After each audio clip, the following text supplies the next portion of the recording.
আগতে এনেকুৱা বেমাৰ আমাৰ বস্তিত দেখিছিলি?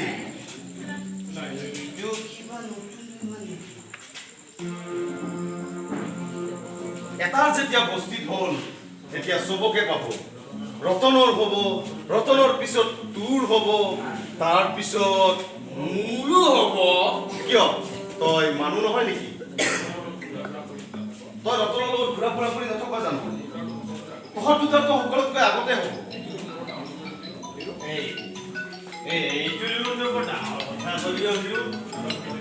তাৰাতো মৰিবই, গোটেই বস্তিকে মাৰি থৈ যাব।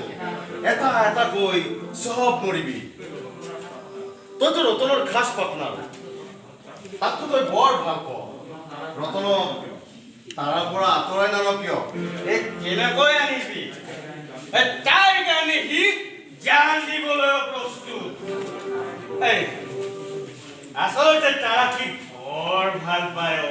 দায়িত্ব আছে, তাকতো তই জানি বুজি মৰিবলৈ এৰি দিব নোৱাৰা।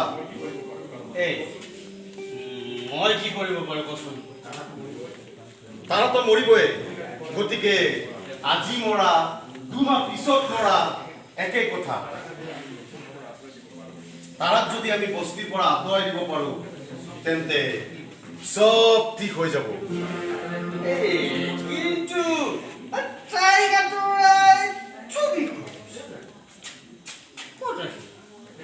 এটাই ৰাস্তা আছে, তই মই কোৱা মতে কাম কৰিব লাগিব। ক পাৰিবিনে? কচোন কি কাম? তাৰাক মাৰি পেলা। কি কি কথা কৈছ তই? মাৰি পেলা? নহলে এই বস্তি নাথাকে, এটা এটাকৈ চব মৰিবি। এই বুলি হেনো এজনী জিন্দা ছোৱালী। এটা কাম কৰিলে হ'ল, তাৰাহঁতৰ ঘৰত জুই লগাই দে। জুই? কি কথা কৈছ তই? জুই লগাই দিলে চালা বস্তি জ্বলি যাব। আৰে কেনেকৈ জ্বলিব? তাৰাহঁতৰ ঘৰটো অকলশৰীয়াকৈ নাই জানো? তাৰাও ঘৰত অকলে আছে। আৰু ৰাম সিং চেৰাব ঘাটিত মাল খাবলৈ গৈছে। আৰু পুলাৰী 4 নং গেটত কালী পূজা পাতিছে, কালী পূজাত বহি আছে। গতিকে আজিয়ে বঢ়িয়া হ'ব। এনেও 2 মাহ পিছত তাইক জুইত পেলাবই লাগিব। সেই কামটো যদি আমি 2 মাহ আগত কৰিব পাৰো তেন্তে সাৰা বস্তি বাঁচি যাব।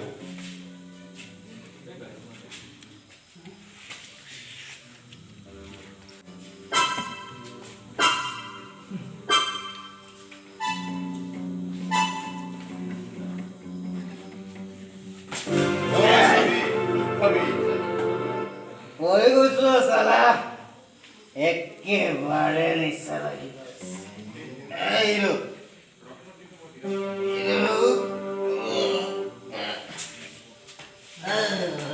কিন্তু মই বৰ ভাল পাওঁ যে মোৰ জান আছে কি আৰু তাতকৈ বেছি ভাল পাওঁ এই লাল বস্তি। তাৰ কাৰণে লাল বস্তি শেষ হবলৈ দিব নোৱাৰো।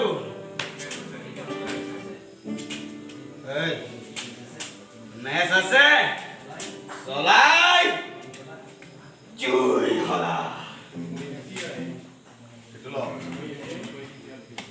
মই এতিয়াই আহি আছো। ঐ চাবি, কোনোবাই দেখিব লাগিলে সৰ্বনাশ হব। দেখা ভয় কৰিবলৈ কিটো আছে? মই কিবা বেয়া কাম কৰিব ওলাইছো নেকি? বস্তিৰ ভালৰ কাৰণেহে মই জুই লগাম। তাৰাক খতম কৰি এই গেলানটো লৈ যা, ইয়াক তেল আছে, চাৰিওফালে ভালকৈ ছটিয়াই দিবি।